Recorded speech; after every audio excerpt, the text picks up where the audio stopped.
Welcome to Shoot Like a Girl, a podcast featuring interviews with extraordinary military women from around the world who push their limits on and off duty. I'm your host, Kate Stewart, and this is episode number 31. Today's guest is Liz McConaghy. Liz was the longest-serving female crewman on the Royal Air Force Chinook fleet, spanning a 17-year career. She deployed 2 times to Iraq and 10 times to Afghanistan in support of Operation Herrick. Upon leaving the Royal Air Force in 2019, Liz slowly became unravelled after a series of traumatic events that compounded her PTSD. This led to her trying to end her life in August of 2020. She survived and went into the veterans' mental health care system. During this time, she began writing poetry and subsequently an autobiography to help her get her thoughts out of her head. Chinook Crew Chick was released in September 2022 and went on to the Amazon bestseller list within 3 weeks. She is now an ambassador for mental health and specifically PTSD with veterans. Liz stands as an example that PTSD does not have to be your identity. It can simply be a chapter of your life that can be learned from and, most importantly, moved on from. Steady, steady, nice and steady. Light, hill, cover. I'm a steamroller, baby. I'm a steamroller, baby. Just a rolling down the line. Just a rolling down the line. I'm a steamroller, baby. I'm a steamroller, baby. Just a rolling down the line. Just a rolling down the line. So you better get out of my way now. So you better get out of my way now. Or I roll all over you. Before I roll all over you. Okay, Liz, welcome to the podcast. I'm so excited to have you here, and you're actually my first guest from the UK, so I'm very excited about that. Yay! Oh, well, thank you for having me. I just read your book a couple of weeks ago, which was really awesome, so I'm really glad that you responded after I reached out to you. Oh, I'm glad you read it, and I'm glad you enjoyed it. I think you did. So, yeah, I'm really pleased to hear that. And I'll post a link to everything afterwards. So if people want to go check that out, then hopefully after hearing your interview, they'll be pumped up to read it. Oh, I hope so. So where did you grow up? So I grew up in a little town in Northern Ireland, which was about 13 miles from Belfast. So probably some of your listeners may have heard of Belfast, Northern Ireland. And I grew up not so far from there, really. Pretty much after the Troubles had finished, all the Troubles that you hear about in Northern Ireland kind of were in my very young days. And by the time I was kind of at high school, most of that had kind of died down a little bit. So yeah, it was quite quiet, luckily for me. Okay, awesome. Yeah, I actually got married in Ireland just because we wanted a destination wedding. So we went up to visit Belfast, and then we also went to go see Giant's Causeway after that. Oh, it's amazing there. Lovely place. It's such a nice area, and everyone is so friendly. I mean, I'm from the east coast of Canada, which kind of has a reputation for being friendly, but it's nothing compared to that area of the world. Oh, and where did you get married? In Dublin, just outside of Dublin. Oh, nice. Lovely. Dublin's good. Very good. What was your childhood like growing up? What sort of activities were you into? So I don't come from a military background at all. I kind of went to a normal, well, it was not called a high school. It's actually a grammar school. So they kind of really focus on academics, really. And my brother joined the army whenever he was 18. And that was kind of the first exposure I had to anything to do with the military. I went along with him when he was doing his BARB test, which is the entrance test for the British military. I was sat in the careers office while he was in doing his exam, and there was a magazine on the table. On the magazine, it had a picture of a helicopter crewman hanging out the side of a helicopter. And I remember asking the guy in uniform, what's this job, this guy on the rope outside the helicopter? And he said, well, it's not a rope, it's a wire for starters. And the job title is helicopter crewman. And I was like, that is the coolest job ever. I was only about 16 then. So that was kind of my first hook to the military. And I was just sold. I just wanted to do it and wanted to join and get away from Northern Ireland, really, because although the Troubles had finished, it was still very much small island syndrome, I guess. And I wanted to see the big wide world and travel. So I ended up joining on my 19th birthday, joining the Royal Air Force. Oh, excellent. And so before you saw this picture, what did you envision yourself doing when you grew up? So I didn't really have an idea until, I'd sort of seen that picture. I think I always look back now and think I was very lucky because a lot of my friends didn't know what they wanted to do, and they kind of went to university and treaded water and kind of came out of uni with a degree, still not really knowing what they wanted to do. So I was pretty lucky. I played hockey at school, so I never had a chance to do the cadets. We had a really massive Air Force cadets group in my school, but because I was so busy playing hockey, I couldn't join them. So, a very, very minimal exposure to anything that was subsequently going to become my absolute life. And I think whenever I did join, I was still really naive. I think maybe that's how I got through a lot of my training, is that, it's all very exciting and I'm, don't know what's coming next. And I think when you're young and you go into anything so fresh-eyed on that, it is all exciting. And some of the stuff you have to do in basic training, it's pretty hard, but you kind of just jump through all the hoops that are put in front of you because you don't know any better. Were you one of the youngest going through with the other people that were in your group during basic training? Yeah, there was a few youngsters on the course. The main thing for me really in my basic training was there was hardly any females. So in the intake, I think we had about 40 guys and 3 females. And yeah, I was definitely one of the younger ones. And then as I went, so that was very basic training where you kind of just come out and for the role that I was going into in the Air Force as a helicopter crewman, we came out after 3 months as sergeants, which I'm sure you will obviously understand that's quite a high rank to hold on your shoulder straight away. So I was 19 years old and I'm walking around as a sergeant in the Royal Air Force, which was pretty immense. But then whenever we started our kind of helicopter specific training, we got whittled down onto courses of 6. And I was the only female at that point out of, the 2 other girls had gone in different directions. So I was the only female and I was the youngest by 9 years. So yes, it's still, a really steep learning curve, but the guys looked after me like big brothers really. So I never was made to feel, any different because I was a female, and I certainly never wanted any extra praise for being a female. I just wanted to kind of be accepted and get on with it just like the lads. Right. That was going to be my next question, whether you were treated any differently or not, or just seen as sort of just one of the other soldiers or airmen. Yeah, no, very much so. And that was kind of a theme throughout my whole entire career, is that, the Air Force, the forces in general, it's one big family, one big team. And, if you're a team player and you get on with things and you get, you give it as much as you get in terms of just, whenever there's a duty to be done, when there's a task to be completed, and even the banter, if you give the banter and you take the banter, then you're accepted as one of the team. And that was very much the theme throughout my career. I've often thought that, if you're a female doing a very unique job, if you want some kind of fanfare and some kind of round of applause for doing it because you're a female, it's almost like saying that you're not capable in the first place. That I hear that saying, oh, isn't she good because she's a helicopter crewman, despite the fact she's a woman? It's almost like saying, well, we're not capable to begin with. So I never wanted any special recognition. And that was almost the highest accolade, was that I didn't need any special recognition. I was just getting on with the job and doing it to the best of my ability.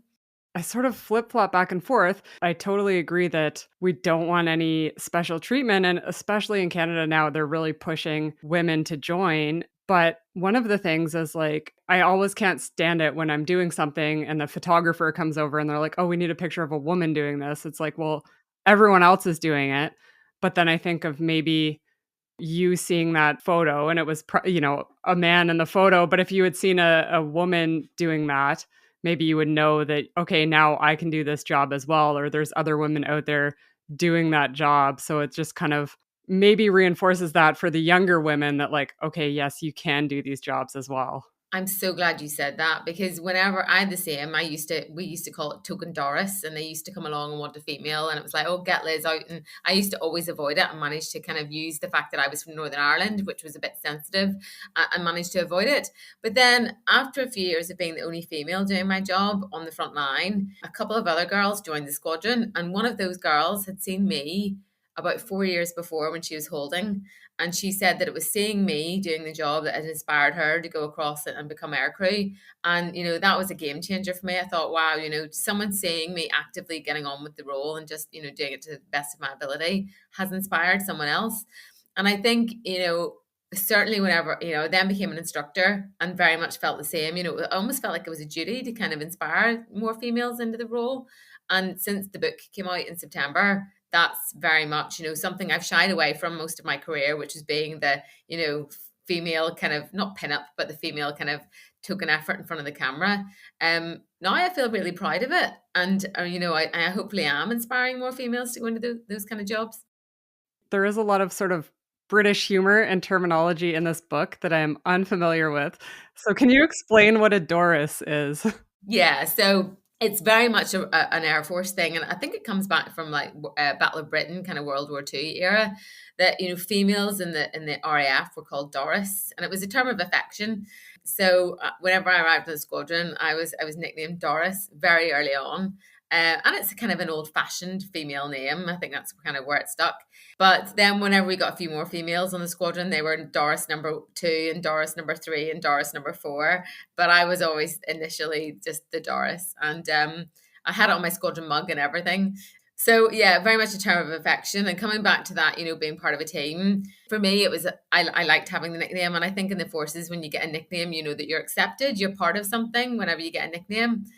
But I remember going home once at Christmas time and my partner shouted across the living room, get the kettle on, Doris. And my mum looked at him and was like, why are you calling her Doris?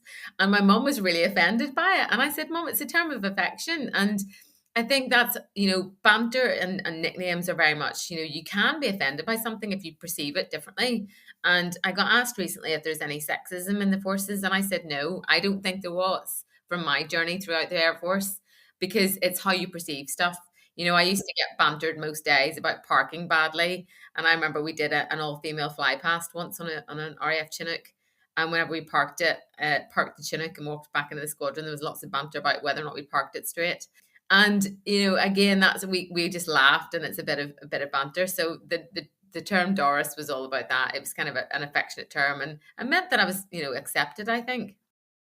Yeah, I think a lot of it too is like the intent. Like they're not, like you said, it's a term of endearment. It's affection. It's meant to be a good thing. They're not doing that in some sort of way to offend you. There is a lot of stuff now where it's, well, you can't say this because someone's offended. But throughout my career, I guess I'm the same way with the banter. And I guess now maybe more hyper aware of, okay, well, it doesn't offend me, but it might offend someone else. But there's also like, if you're allowing something to offend you, then you're giving that other person power. Yeah. And I think if you're allowing yourself to be offended by something, then you also have to have the bravery to speak up and say, look, I find that offensive, and you've got to take ownership. If you're going to take ownership of being offended, then you've got to take ownership of changing that narrative and saying, look, that does offend me, and could you maybe change it to something else? And that goes with everything in life. If you're big enough to be offended by it, then you're big enough to do something about it. Yeah, and I think most people, if someone said that to them, they'd be like, "Oh, I'm sorry, I didn't realize," and then they wouldn't do that again. So what was it like going through your initial training to become a crewman?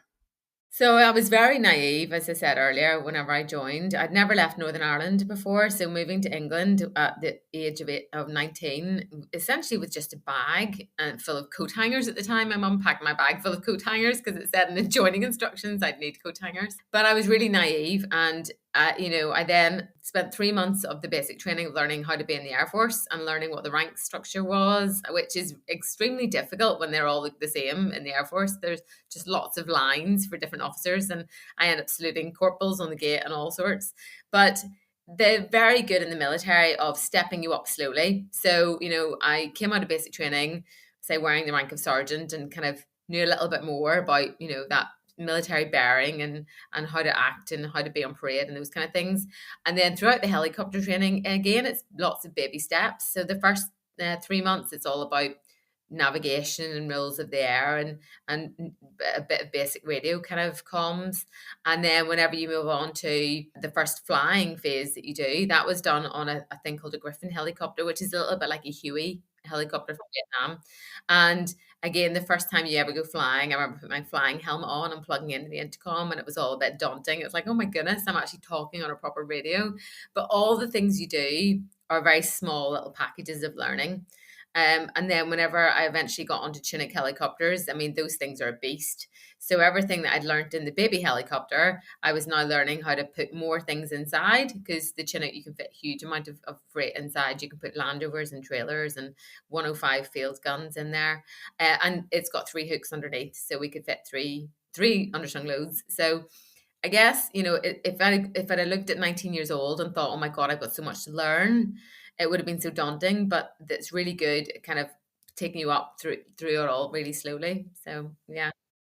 What did you find the hardest thing was for you to learn? In terms of learning, I guess learning to work as a crew, you get taught what you have to do in your little bubble. Like for picking up an undersung load, for example, you get taught how to voice marshal, which is where you're talking the pilot overhead, the pickup point. But you have to then understand that he maybe can't hear you properly because he's got a radio that he's listening to. He maybe can't understand you because you've got a different accent, or maybe there's he's wearing night vision goggles and can't see the same things you can see. So it's kind of understanding how to bring the whole crew together and work as a team to achieve some of the tasks when you're in the air. But in terms of the most taxing thing that I did in all of my training, it would have to be the escape and evasion course that we do before we're allowed to go to Afghanistan. We have to do essentially go on the run from the enemy. So we get downed behind enemy lines and we have no kit apart from what we're wearing. So just a flying suit and some boots. And you go on the run from some hunter force. And then eventually you get caught and interrogated. And it's pretty brutal. I mean, it's the kind of sort of stuff you see in movies on TV. But I guess I wouldn't have wanted to have gone to Afghanistan without having done that training, because at least I knew that if the worst did happen and I ever did have to go on the run from the Taliban, I had a rough idea of what to do and how to get away. So yeah, that was definitely the most physically and mentally challenging thing I've ever done. So explain to me what some of these interrogations were like. So you don't have any food for the week that you're on the run. So you're pretty tired by the time they catch you. And they want to get you to breaking point pretty quickly. So what essentially they're trying to do is extract information from you. But in between all of those, you're doing a thing called conditioning and stress positions. So they're trying to break you down even more mentally. So we got locked in a cage for I think it was about 2 hours we were in there for. And then we got put in front of a TV that had white noise playing and put in another room where it was a baby crying that was played to us for 2 hours, which was just making you go insane. And then stress positions, which is where you're stood pressed up against the wall with your hands above your head, or sat with your legs crossed on the floor and your hands on your head. And these are all just designed to kind of physically break you down to the point where you just want to tell them everything so you can just get out of there. You learn a lot about yourself. You learn a lot about where your mental resilience is. And, you realize how far you can push your body. Tell me about some of the coping mechanisms you used during that, where maybe you were in a stress position and you were thinking, I would rather be anywhere but right here, right now. There was a guy in captivity years and years ago, I think it was in Iraq, and he kept his brain busy by building a hotel and filling it with staff. And he designed all the interiors, all in his mind. So what I did whenever I was doing my interrogations was I went through my entire wardrobe and matched all of the shoes that I have with all of the dresses that I have. And it sounds really silly, but it mentally kept me occupied and got me through that time, really, just because I wasn't then thinking about how cold the wall was, how hungry I was, how much my back was hurting. I was thinking about, those shoes, they'd match that dress. So yeah, I'm sure none of the other lads would have thought of anything the same as me, but that's how I got through. Yeah, it's whatever works for you at the time. Have you seen the reality show SAS Who Dares Wins? Yes, I have. I actually met Foxy, who is the guy over here in the UK that does that a few weeks ago at an event. Yeah, I think that, it's exactly the same course that they show on that show.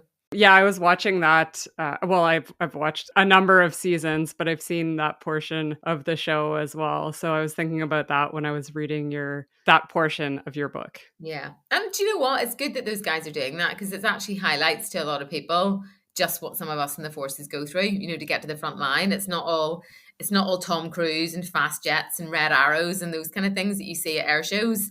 There's a lot of stuff goes on in the background for certainly the helicopter crews to get out to the front line. And it's good that they're highlighting that, I think. So did you ever have any moments during your training, either that course or during your crewman courses, where you wanted to give up? Honestly, probably not. This is the worst piece of advice anybody could give, a teenager growing up. And if there's any parents watching this, they'll be like, close your ears. But I had no plan B. And I am a massive believer that if you want plan A enough, you'll make it happen. you'll push through physical pain, you'll push through boundaries, or any challenges that come your way. If you want plan A enough, you can make it happen. And I left Northern Ireland, like I say, with that little suitcase full of coat hangers with no plan B. And therefore, every time I came up against one of those challenges, like the level C course, or even the Dunker, which is where we do some underwater escape training to get out of helicopters, and you're essentially strapped to a helicopter and you're about to drown and you have to get out. So the kind of thing that, if you had a plan B, it would be so easy to go, no, I've had enough now, off I go. And I didn't have a plan B, and it meant that I just pushed and pushed and pushed for plan A. So yes, probably the worst piece of advice to give to kids, but if you genuinely want something enough, don't have a backup plan, because then you'll make the plan A work. I can't remember the exact timeline, but during your career, where did 9/11 fit in? Was that right before you joined? It was a week before I joined, yeah. And I remember watching it. I worked in a cafe at the time, and I remember driving to work, and it was only a 10-minute drive from my house to where I worked. And I went in, and Margaret, one of the other ladies who worked there, said, "Oh, your mum's on the phone." So I thought, what have I forgotten? That was my first thought, was what have I forgotten? Because I'd only just got there. And picked up the phone, and mum said, put the TV on in the cafe, put the TV on now. So myself and the other girls that worked there went out to the kids' corner. There was a kids' play corner, and we put the TV on just as the second plane was going in. And that event, Margaret elbowed me as we were watching it, just in awe. And she said, "You're about to join the military, Liz. You're going to be really busy." And I remember thinking at the time, I wonder if she's going to be right. And she really was. That event shaped the whole career of my military time. Every single thing that I did, I did 2 deployments to Iraq, and then I did 10 deployments to Afghanistan. And I don't think any of that would have happened if 9/11 hadn't happened. So, but equally, I joined the military to do a job. And I always feel very privileged that I got to go to those places and fight wars, essentially, because if I'd have just joined the military and had 17 years of flying around in the UK and what we nickname as burning holes in the sky for the sake of it, that would have been quite a boring career. But I was very lucky that I joined just at the right time to kind of, I guess, get the good stuff without sounding like a war junkie. When you saw that, did you get nervous, or did that put any doubts in your mind? Or were you just kind of like, okay, yes, I will be busy and there will be something to do? I think I only realized, halfway through my career how right Margaret was that day. I think it didn't affect me in terms, it didn't make me want to join up any less. I was still really excited to go. And the night of the Iraq invasion, I was still on my baby helicopter training then. And I remember we had a big TV that we pulled into the crew room that night. And we watched it live on TV, essentially happening. And that was all the helicopter crews were crossing the border at the Al-Four Peninsula to go into Iraq, which was 20 years ago, as of about 2 weeks ago. Those guys in those helicopters were guys that I then went subsequently, whenever I got to the front line, were guys that I know really well. There was a reunion about that last weekend, funny enough, in London. And, most of the guys at that reunion were all mates of mine who I've flown with for the rest of my career. So I think I couldn't really wait to get involved. I remember watching that invasion and thinking, oh, that might, I'm going to be able to catch all that up in about a year's time. I'll be there. I'll have the combats on. And I remember, going through training, you wear your flying suit. But when you go out to one of the deployments, you wear desert combats. And I remember when I first arrived at the squadron after my conversion training to the Chinook, and seeing the first bus come out and pull up outside the squadron, and all the guys getting off the bus, and they were all wearing their desert combats, and they all had their big black holdalls that were covered in sand, and they just looked tanned and knackered. And I just thought, I can't wait to go and be part of that gang and be wearing what, was the war costume, I guess, rather than just the flying suit. And so how soon after you finished your training did you deploy? So I finished the conversion unit when I was 21, and I hit my first squadron in January in 2003, and I deployed to Iraq that summer in the August, so 6 months, maybe 7 months. Whenever I went to Iraq, I was still a thing called limited combat ready. So essentially, when you finish converting onto the aircraft type, so converted onto the Chinook, and you're basically like a baby crewman. So you still have what's like L plates on, I guess, and you're learning how to be combat ready. So you know how to operate the aircraft, but you don't quite know how to do it when people are shooting at you. And you basically have to learn how to bend the rules, but bend them safely when you're on the squadron for the first few months. And that generally it takes about a year to get combat ready. So I ended up going to Iraq after 7 months, and I was still limited combat ready. So still really young and baby like. But thankfully for me, by the time I did, and because I was 21, I was the youngest aircrew from the British forces to go to Iraq. But what I was quite lucky in that Iraq, by the time I got there, the warfighting element had finished. The warfighting was over. And it was more a thing called routine tasking, which is where we used to move freight and troops and kind of water, that kind of thing, around between all the different bases that were there. And mainly working from Basra. And we had a small footprint of aircraft up in a place called Al Amara, which was halfway between Basra and Baghdad. But, we weren't getting shot at very often. And we were also manning the flying ambulance, which in Afghanistan became called the MERT. But in Iraq, it was called the IRT. And none of the casualties that were picked up, were really badly injured. It was things like, vehicle accidents or appendicitis. So I always refer to it as my normality bar. I think, I had the luxury of kind of seeing a little bit of what a war zone was like in Iraq while it was still quiet. And then in 2005, we moved towards Afghanistan, and that's when things started to get really interesting for the Chinook Force. And how long were these deployments to Iraq? So Iraq was 2 months at a time. So we would do 2 months there and then 10 months back here in the UK and then go again. So I did 2 deployments to Iraq all up. So about 4 months there. Okay. And what was going through your head the first time you did get shot at? So I remember whenever you get shot at, sometimes you don't even know you're getting shot at. And it's like crossing the road and nearly being hit by a car. Sometimes it's happened before you've even known it's happened. But the first time I think was in Afghanistan. And I remember just thinking, cheeky bugger, he's just shot at me. And it's almost like you're offended, and you kind of, was kind of my overwhelming emotion, because it was kind of on quite a benign tasking day. I've since then been shot at lots of times, and sometimes it's in quite tasty deliberate ops that we're doing. And you've got a job to do. I mean, we train to obviously man the weapons that we have on the Chinook, and we've got an M60 fitted to the ramp, which is and actually a weapon that's American made, and it was used in the Vietnam War a lot. They bungeed it to the side of Hueys quite a lot. And we also have a minigun to the front and the left-hand side of the aircraft, which always makes me laugh because the minigun is huge. It fires 3,000 rounds a minute. It weighs 57 kilograms, and there's nothing mini about it.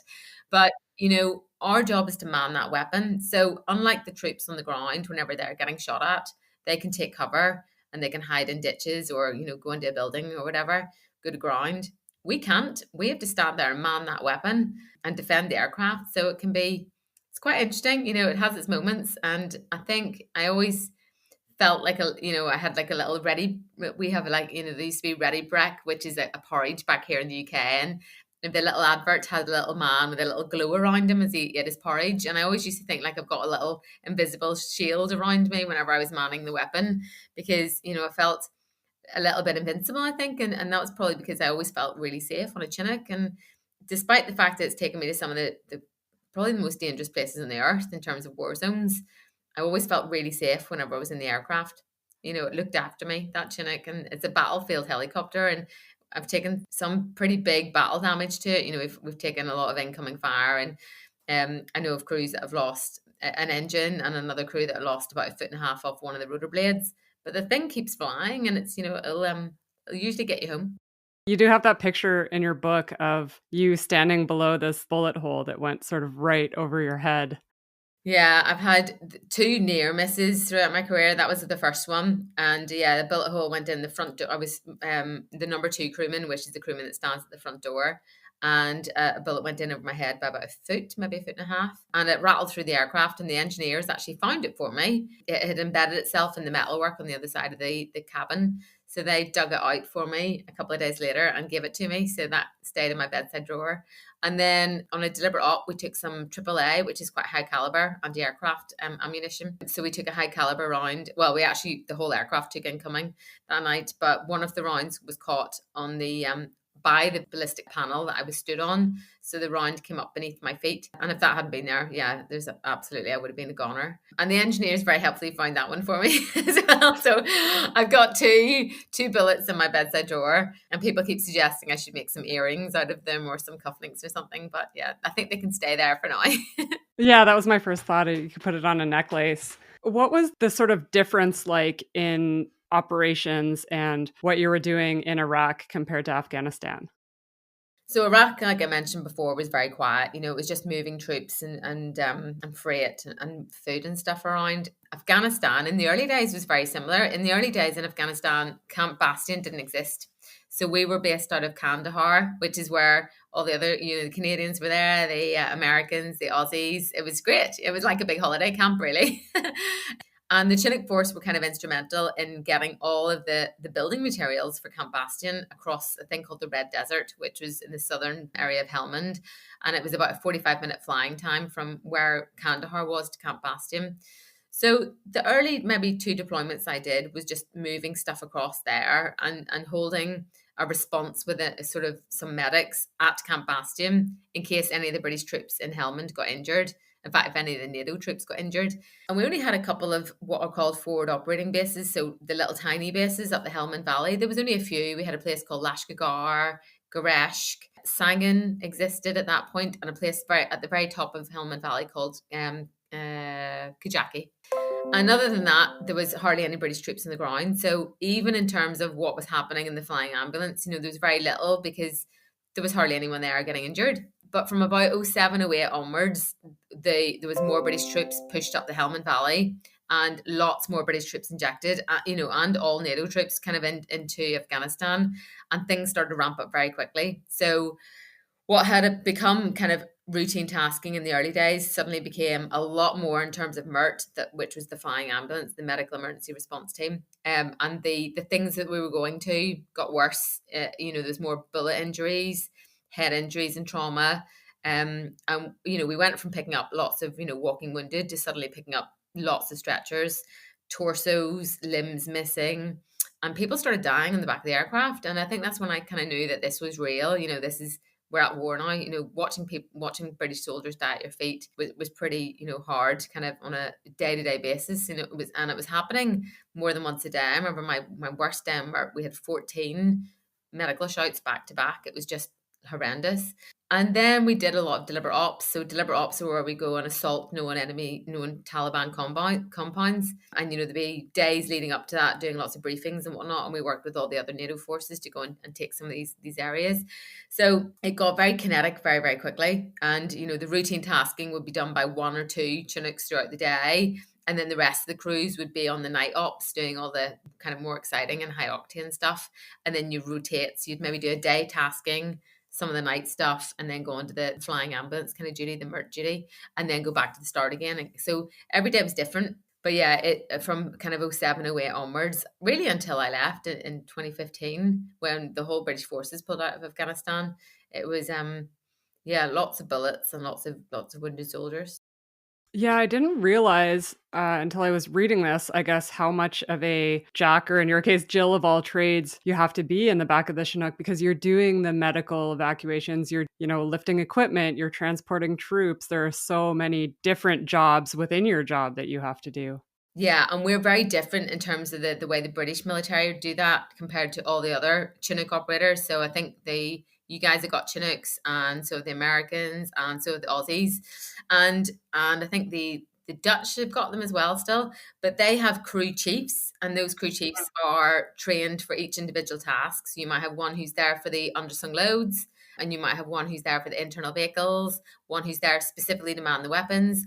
Whereas we have to do the radios, some of the navigation, we do the weapons, one's a vehicle. So it's just the 2 of us on there all day long. And you're crewed up with the same people. Generally, we sort of stay as a crew for the whole maybe month that you're in Afghanistan, and then we'll swap to another crew for a month. And Afghanistan became 3-month tours, so you might have maybe 1, 2, or 3 crews throughout that time. But that's it. The 4 of you go off for a day's tasking, and it's kind of the ramp goes down, and you kind of just deal with whatever comes towards you. So, I mean, I've flown cement mixers and step ladders and cable drums. And you're like trying to think, how am I going to fit all that in here? Where's it all going to go? And sometimes, donkeys and dogs and you name it, if it fits in and we can take it, we'll take it. So I think that's what I loved the most about doing that job, is that our ramp on that aircraft made a difference to people every single day. And whether or not that was picking up injured soldiers and getting them back to Camp Bastion to survive. And at one point in Afghanistan, it was the only place in the world where you could survive a non-survivable injury, which is a huge testament to the medics that we carried on the MERT.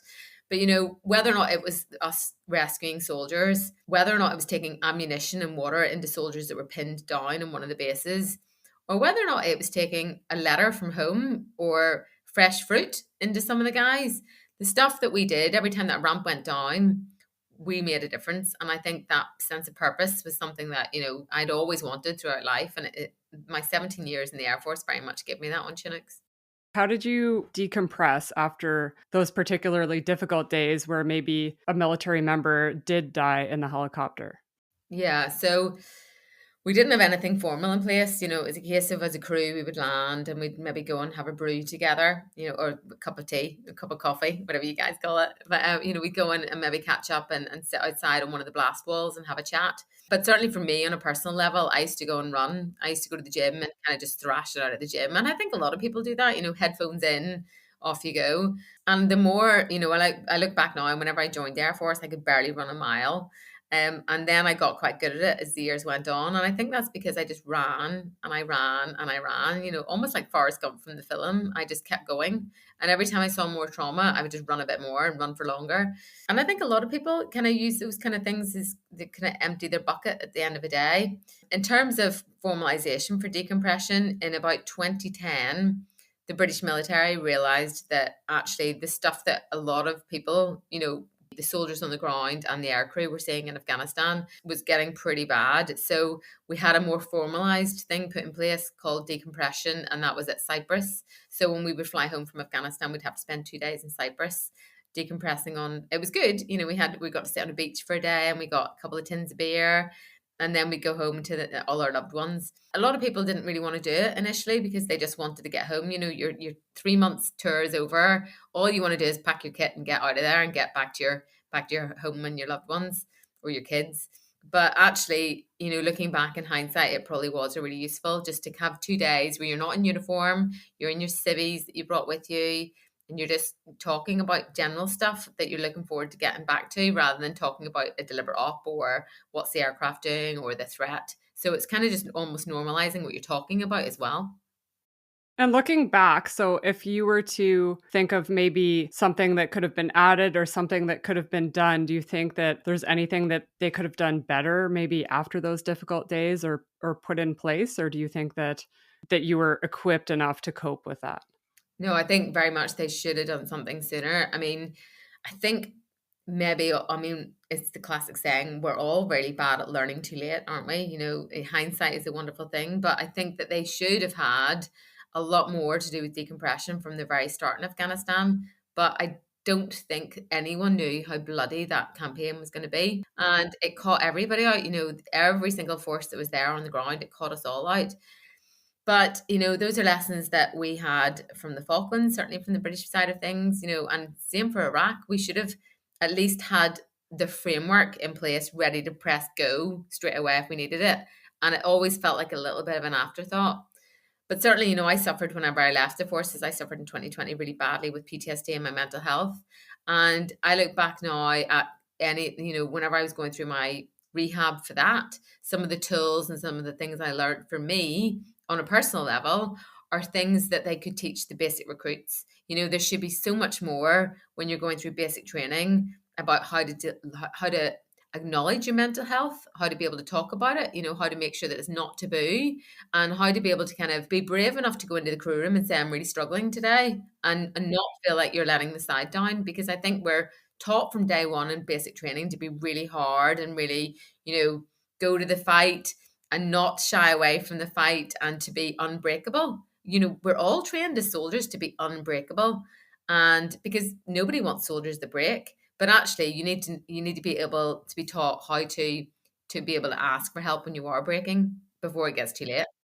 Yeah, and I mean, people use that analogy like a vehicle, like you need to do your regular maintenance or else it will break down. Yeah, absolutely. And people use the term resilient a lot in my story, and I remember getting my yearly report whenever I was going through my career, and I always said, Sergeant McConaghy is so resilient, and then Flight Sergeant McConaghy is so resilient, and I mistook what that word meant. I thought resilient meant unbreakable for my entire career, and then every time I was asked to do an extra deployment or an extra duty, I'd say, "Yep, I can do that because I'm unbreakable."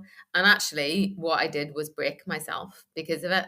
I think whenever you continually go to the fight, not only are you taking, you're increasing the bucket load and all the water that's going into your bucket, but you're not giving yourself time to empty your bucket because all those things that we do to decompress, like spending time with family, going on holidays, just chilling out over a weekend or mountain biking and all those things that people love doing, if you are always away in deployed or war or even just doing duties in the squadron, then you never have time to empty your bucket. And it's something that all the basic recruits can be taught that really early on in their career, I think now. So that does lead into my next question where you mentioned being asked to go on an extra deployment. Did you ever think, "Oh, maybe this is too much," or at the time you just wanted to keep going? No, I loved it. I wasn't a war junkie, but I very much had the thought process of I can't let the team down. We were such a small unit in terms of our squadrons here in the UK that if I didn't go, somebody else would have to go in my place. Somebody else would get, shafted, I guess is the term we used to use. They'd have to spend an extra time away and then they'd have to do their time that they were scheduled for as well. So if you didn't pull your weight, all you were doing is stuffing up your friends. So, and because we all knew each other so well, you had to go. And I also didn't want somebody else to take my bullet. It sounds like a really sweeping statement, but I think we were all very much like, what if something happens? What if I'm not there and someone goes in my place and they get shot at or they crash or whatever? You could never live with the guilt. So I always used to go every single time I was asked because of that sort of inbuilt pressure. And it's funny because that was a pressure that absolutely came from within. Nobody I think would have ever, certainly no one in the squadron would have ever thought badly of me if I'd have said by the time I did 10 deployments to Afghanistan, if I'd have got to deployment number 7 and said, I think I've had enough now, nobody would ever looked unfavorably at that. I'm sure the whole squadron would have supported me in that. But I didn't. I just kept going. I just kept going. And I honestly at the time didn't think I was suffering. PTSD is a very strange beast. It catches you up when you least expect it. The day that I left the Air Force after 17 years in 2019, I remember opening a bottle of champagne with my partner at the time, and he was in the British Army.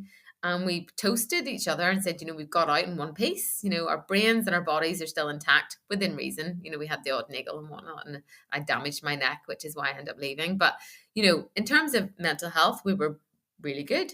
And I remember thinking I couldn't believe that I got out in one piece because a lot of my friends hadn't, and a lot of my friends and colleagues had, significant PTSD from much less. And here I was with my 10 deployments and I was fine. And then say 2020, that's when it caught up with me. So, and PTSD doesn't discriminate in, sex, race, or rank. We have some British commanders here in the UK, the head of the Royal Marines. He killed himself last year. He took his own life. And, a lot of that was sort of, allocated to PTSD as well. So, it's something that anyone can get at any time. So you have to be really careful and look after your mates and kind of keep an eye out for it. Yeah, I do want to dive into that part of your story in a little bit, but I want to talk about your injury. So you started noticing that you were having neck problems. Yeah. So I think whenever you're in the thick of the war, you don't let your body rest. You don't stop.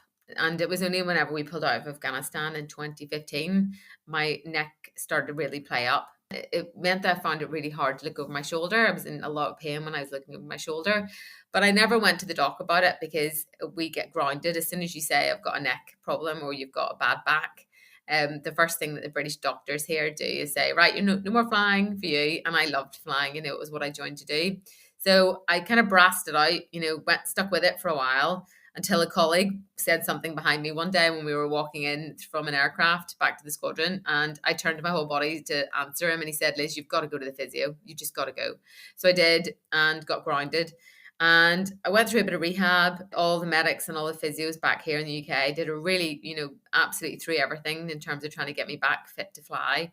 And I did for a while, and then it went again. And essentially in 2018, I had a med board here, a medical board, where you have lots of high ranking officers sort of sit and look at your case, and looked at my file and saw that I had some pretty badly damaged vertebrae in my neck, which was from wearing a flying helmet for 17 years. And we wear those night vision goggles that you attach to the front of your helmet. And then as well as putting those in the front of your helmet, you then put a counterbalance weight on the back of your helmet so that your helmet doesn't rotate on your head. So you're like tripling the weight of your head. And as well as that, as a crewman, you're not standing upright all the time. On the jobs that we were doing, you're hanging under the aircraft, you've got your head out the front door in the airflow.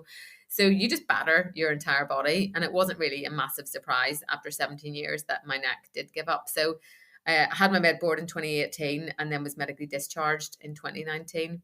And I got offered a desk job for a while. And I did it for 3 months and just said, I can't do this. I joined the Air Force to fly, and I couldn't look out the window at the Chinooks taking off every day and go, where are they going? What are they doing today? And I'm sat here manning a desk. So yeah, I took my med discharge and left in 2019.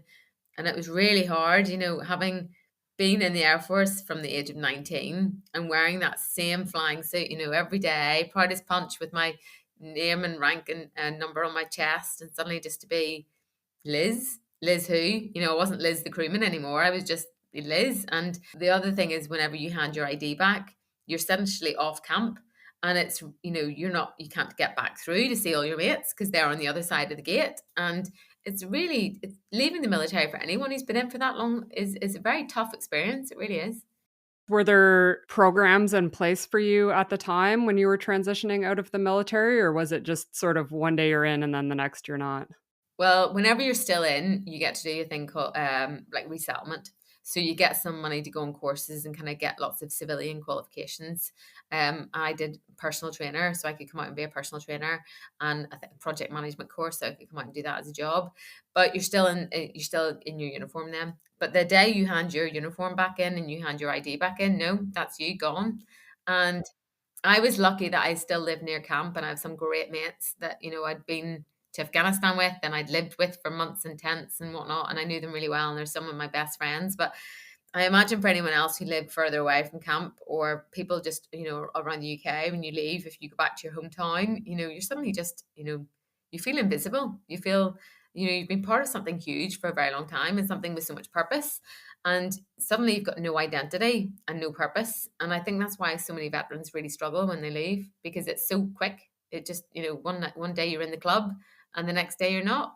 Was that the hardest part for you, that sort of not feeling like you had that purpose anymore? Yeah, very much so. And I think, the first year I was okay. I guess the first year I was out, I felt like I'd sort of been set free, I guess is probably a good way to summarize it. And, I'd been it was my only kind of working job as an adult, the forces. So I sort of thought, well, what's next? And I was very excited about seeing what the world had to offer, and where I was going to find my new purpose. And that worked fantastically. I went to work for a charity who fly disabled veterans. So a lot of the guys that I picked up in Afghanistan off the battlefield were now, learning how to fly little fixed wing airplanes. And that gave me a huge sense of purpose again. Maybe not the identity, but it suddenly filled that purpose kind of element of life again. And then in 2020 here in the UK, we got locked down because of COVID. And I was, straight away had no purpose and no identity. And I think for anyone who went through lockdown, obviously we all did, it was very hard to, I guess, find a routine. And that's when all my PTSD started to really manifest, because as we talked about earlier, my coping mechanisms for a lot of the stuff I'd seen was running and going to the gym and catching up with friends and decompressing. And none of that was, lockdown was the first lockdown here in the UK. You didn't even have a bubble of people. You just were in your house wherever you were. And that was you on your own. And I lived in a little apartment here in the UK on my own, and couldn't go and suddenly keep myself busy running, couldn't go and, chat to mates down the pub. And as that year unraveled, as 2020 unraveled, I developed insomnia. And mostly I think because I had no routine. I wasn't tiring myself out running, and to try and increase the endorphins in my body again, because I'd essentially become addicted to exercise over the years in the forces. But to try and replace those endorphins, I got addicted to sugar really badly during lockdown. And I mean, I'm not just talking junk eating, which we all did whenever we're watching Netflix and whatnot here in the UK, but really badly addicted to sugar. And that made me feel so low in terms of mood. It's like a crash on the other side of it. And I developed insomnia. And as the months went on, I think the real red flags came out one night whenever I couldn't sleep. And I started to look up the soldiers that I picked up on the flying ambulance, the MERT. Whenever we picked them up in Afghanistan, if they had died on the aircraft or died before we got to them, we used to carry them back to Camp Bastion, and they were always to me and all the crews just a very precious piece of freight. We would never try and find out too much about them because we knew that was really detrimental for our mental health.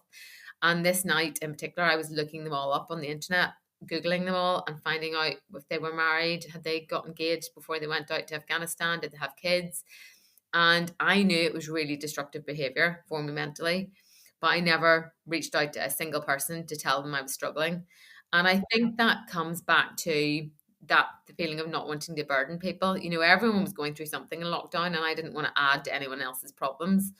And also being a female doing in a job like that, nobody would have ever made me feel like a burden. It was an internal thing. I didn't want to be the girl crying at the back of the tent. I didn't want to be the girl who had the issues from what she'd seen. I just didn't want to be that person. And I think, you know, you don't just have to be a female in a man's world to feel like that. You just need to be the minority in any group. You know, if you're the youngest person in a group or the last person in a job, the last person to arrive at the office in terms of, you know, into the role, or maybe the oldest person in the group, you don't want to be the burden. And you know, I think we're all very guilty of that feeling.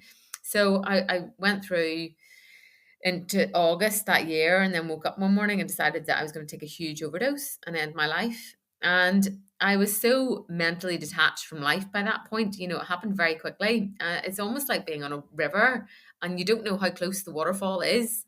But one day I just woke up and went over the edge.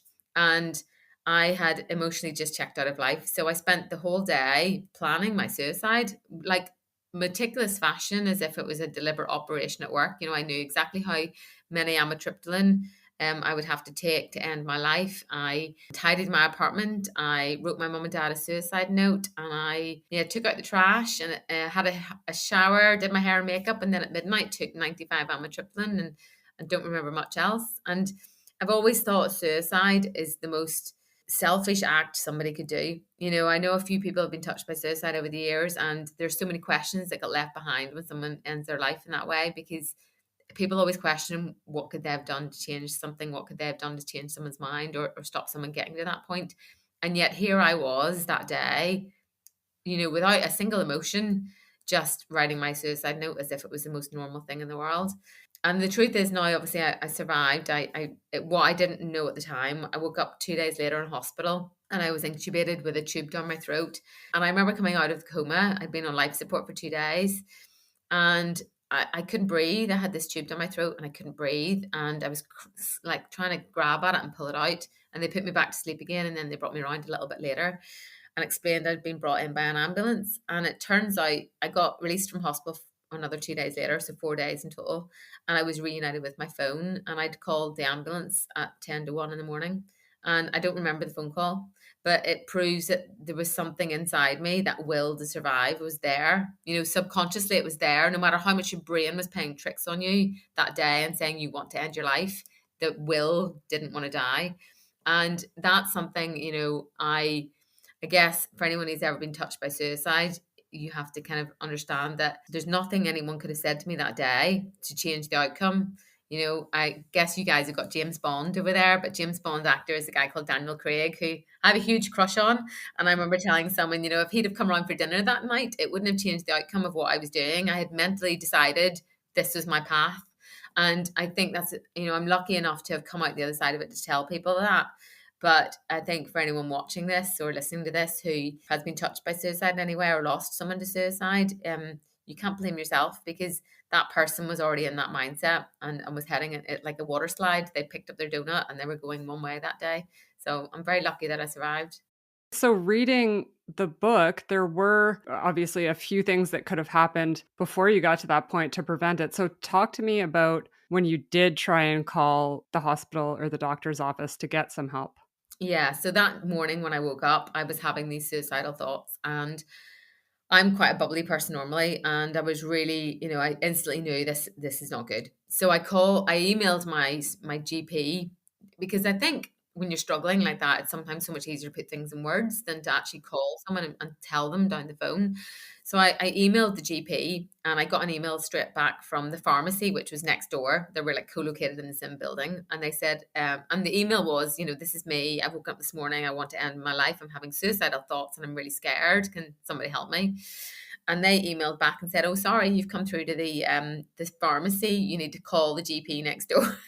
So I then rang the GP and got a lovely lady. So the GP is a doctor. I rang the doctor, and a lovely lady answered the phone, and I explained that I had woken up and I was having these suicidal thoughts, and she asked if I could call back tomorrow.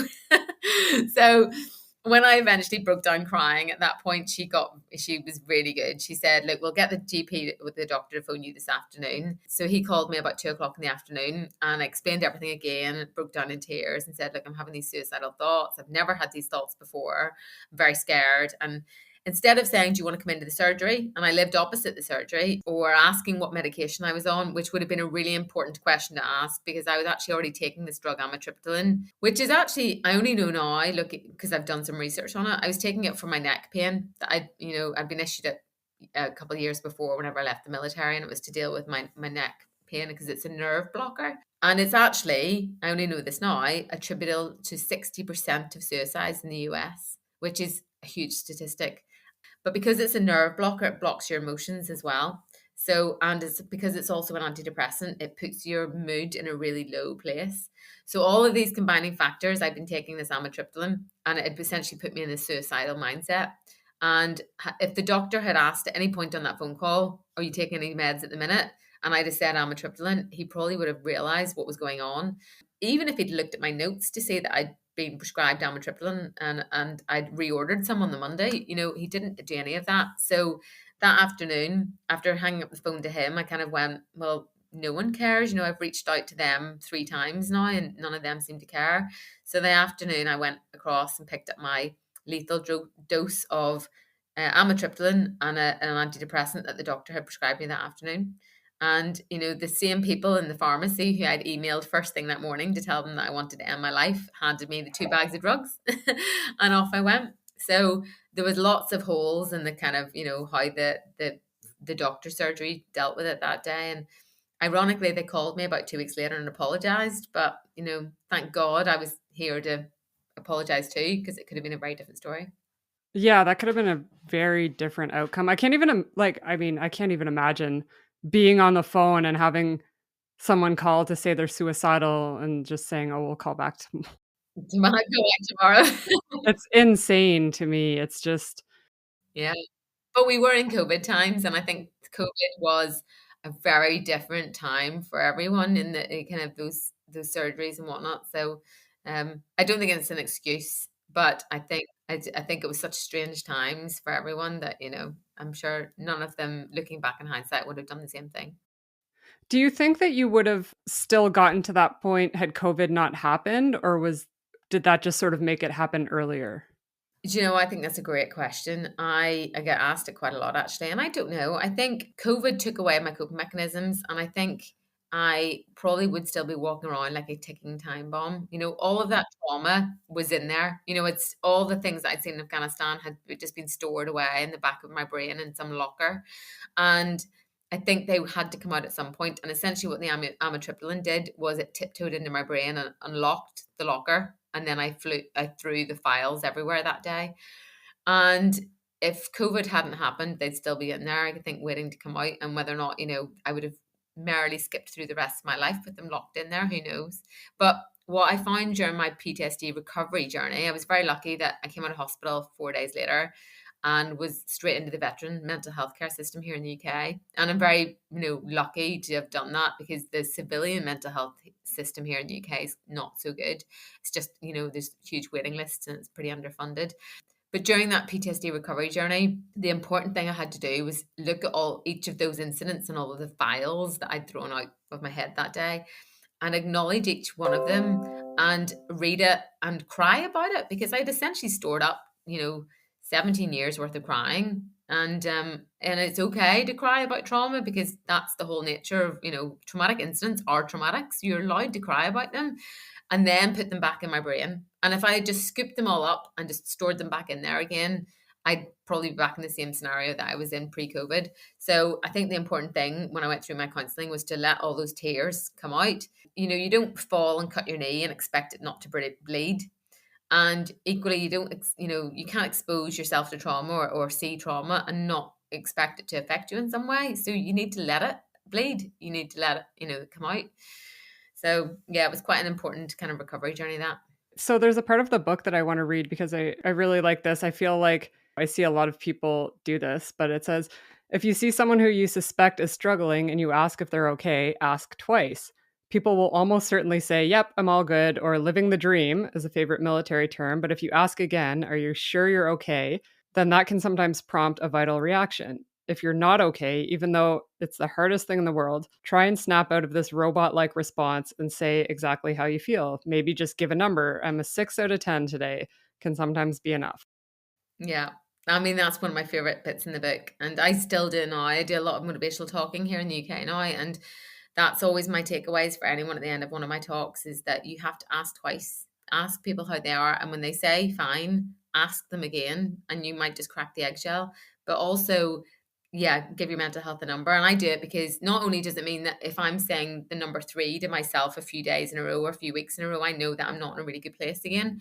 But also somebody else then knows I need to keep an eye on Liz at the minute. Or if I'm saying, oh, I'm a 9 today or a 9 this week, someone can be like, right, don't have to worry about Liz. How's John or how's whoever? And it just means that everybody kind of is more open about their mental health. You don't have to explain why you're that number, but just give your mental health a number. And it's so much easier to say the number 3 than to say I'm struggling sometimes. So I think it's, a massive takeaway for anyone listening to this.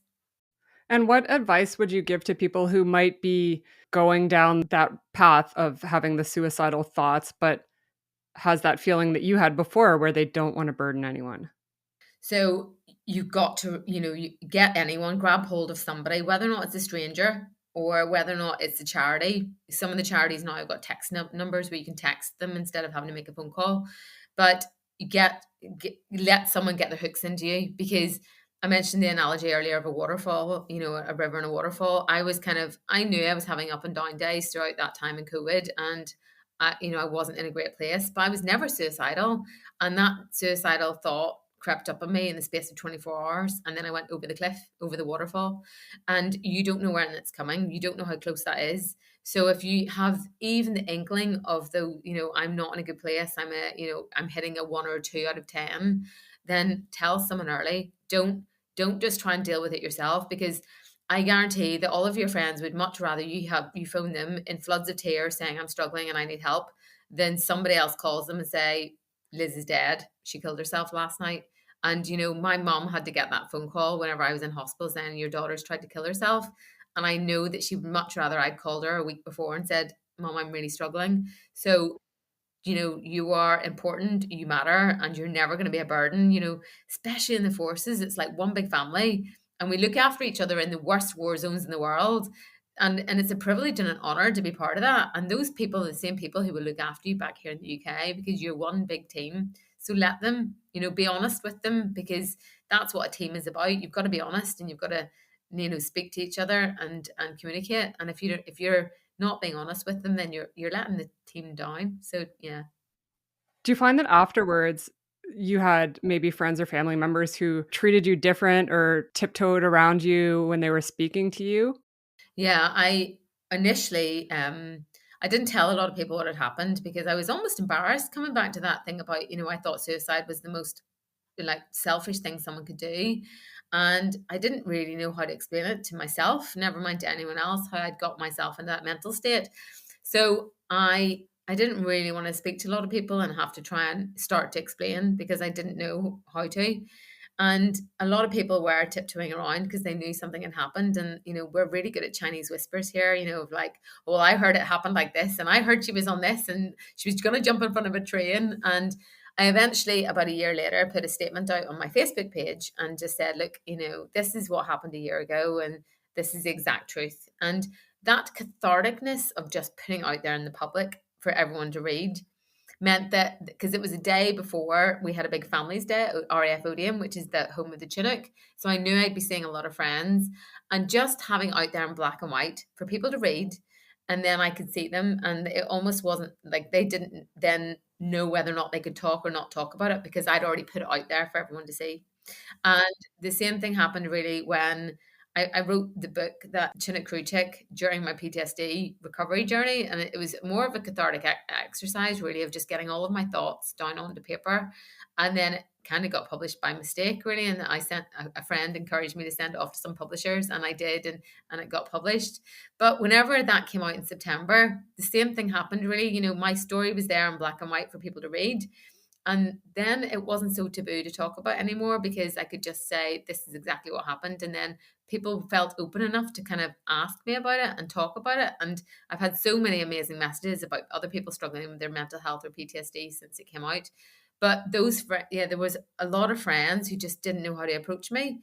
And a lot of them were angry at me as well, until they found out a little bit more about where your mind is when you're in that suicidal mindset.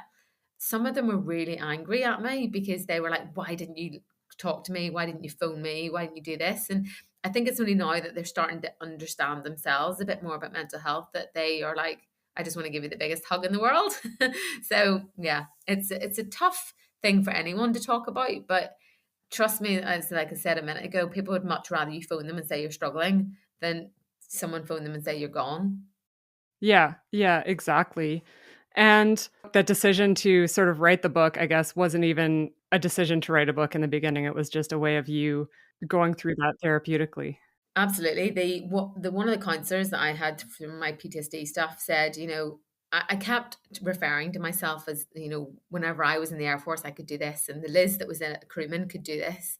And she said, look, you've got to stop looking for that pre-COVID Liz, because she's gone. And it's like a missing persons. If you're looking for a missing person and you never find the body, it's more destructive than just finding a body and mourning someone who's died. And I was looking for this missing person constantly.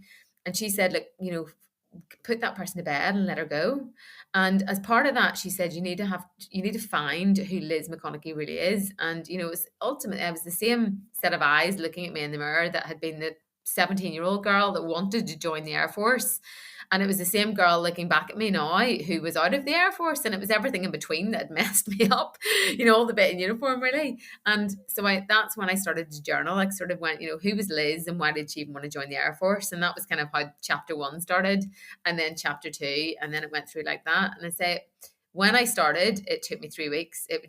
Everything just came out. And I kept on my laptop for ages before I did anything about it. So, if anyone's struggling with their mental health, I think writing it down is a really good thing to do. I'm not, you don't have to write a book, but maybe just write yourself a letter, or write your 17-year-old self a letter, or, I found I took a lot of anger out of my mum whenever I was really struggling throughout my years. And, if there's someone that you're taking it out on, write them a letter, even if you never give it to them, just get it out of your head and put it on paper. And it was really cathartic experience. I really liked the tone. Like, it didn't feel like a formal book almost. It felt like you were just there, just telling me the story. Oh, that's good to hear. A few people have said it's like having a girly chat with a side of wine. And I think, a lot of military books, it's quite different. It's not a military book about guns and aircraft and war. It's a book about how those things made me feel, and my personal journey through all of that. Going from someone who was so young and naive in the Air Force to being on the front line, and then I guess coming back from the battlefield, but not really knowing what to do with myself. So yeah, it's definitely a very personal journey. I do enjoy the bits of humor injected throughout it. Oh, that's good to hear, because it is quite a serious topic at the end, but I had the best career in the Air Force, and if I could have anything in the world, I'd have a rewind button and go back to the start and do it all again. It was, despite the marks that it left on me mentally, it's also made me the person I am mentally. That going forward, it's given me all the resilience that I have. From that escape and evasion course, and all the things that I saw in Afghanistan changed me as a person. And the 19-year-old Liz who joined, all those many years ago, she is an absolutely different girl today because she's so colourful because of all those things I saw. So I think the Forces is a great career, and yeah, I'd definitely recommend it to anyone. What's the most important lesson that you learned throughout your long career? Oh, well, that's a very good question. I think teamwork. I think I probably had such a successful career, certainly even being in the minority of being a female, because I was part of the team. We have a saying here, I don't know if you guys have it over there, but being Jack is where you don't be part of the team. We used to call it a Jack brew, which meant that you had gone and made yourself a brew and not everybody else, like a cup of tea or a coffee. So being a team player, that's what the military thrive on. That's what we live and breathe and die by, that we succeed and we fail together as a team. And it's since, coming out of the overdose and coming through my PTSD journey, that same team have rallied around me and got me back on my feet again. And, but to be in part of a team, you've got to, put in as much as you take out. And I think that's where those months where I was struggling, with my mental health, I'd stopped giving in to the team. I'd stopped telling them stuff. I'd stopped telling them that I was struggling. And therefore, I nearly let the whole team down for good. So that's what I think is really important, is be part of a team. And that's the best thing I've ever learned. And what's in store for future Liz? So I want to keep writing. I've got a few more books in mind about the squadron that I served on, which was 18 Squadron. I did a couple of tours on 27 Squadron. That was kind of my Iraq kind of time. But the majority of my time in the forces, and certainly my Afghan journey, my Op Herrick, was all on 18 Squadron. So I'd like to write a story really for a lot of the other people that I served with. I think they coin the phrase that everyone's got a book in them.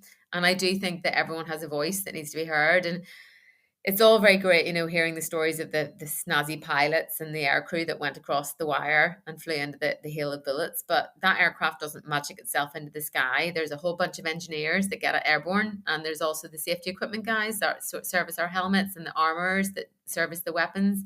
And on all those other people that were involved in that big mechanism of war, I'd like to be able to let them have a voice as well. So I'm hoping to do something in and around that.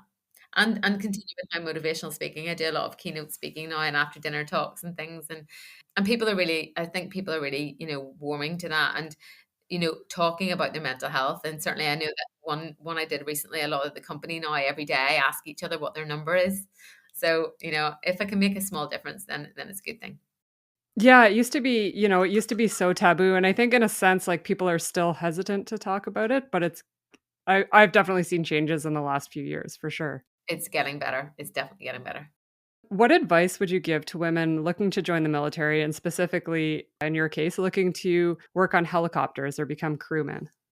So I think go and speak, go on visits, go and see people that are already doing the job, because I think, if young females had come up and asked me whenever I was sort of going through training, they would realize that it's not so daunting, it's not so scary, and you don't have these big, huge walls to climb over. You're just exactly the same as the rest of the lads. And, some things I would be better at than they wouldn't be so good at. And then some things that they would be better at than me. And that comes to talking on the radio sometimes, that they would just get it quicker than me, or I was better at navigation, and everyone's got their strengths. So, but unless you go and speak to people actually doing the job, you're never going to know that. So go and talk to them, because, I love telling people about my career because it was so much fun. So I'm sure anyone doing a job will always be enthusiastic about their passion. So go and speak to them, and never feel like you're ever going to be made to feel like a burden, because that's what the military are the best at. I think they're better than any civilian job in terms of embracing all the diversities.